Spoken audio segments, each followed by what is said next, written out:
In this video, we'll look at the raw data function. Just as you would expect, this function returns raw data as it is stored in the historian over a given time period. To start, we'll select the tags we want to pass in and click the Raw Data button. If the user needs to change the tag list, the user can edit the input range or select a new tag list and click the Set button. Next, let's determine the time interval over which to return the data. The start and end parameters support both relative and literal times. For example, if I want my start time to begin at 9 a.m. this morning, I can use the relative time of day plus 9 hours or 9h. Or choose an actual date from the drop-down, then type in 9 o'clock for the start time. For the end date, let's use now minus 1 hour.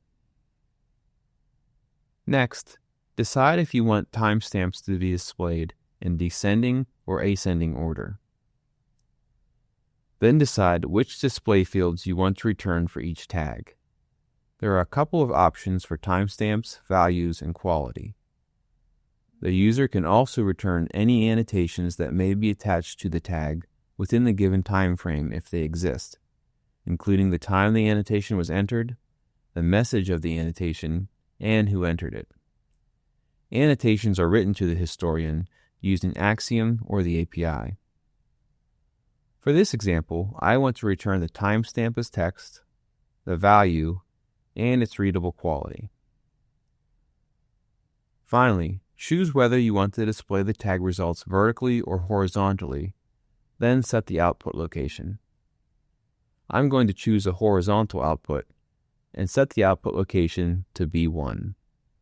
Click OK.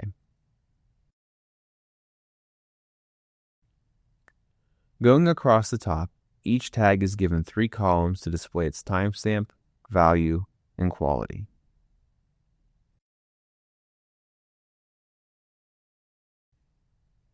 So that's all for the raw data function. Thanks for watching.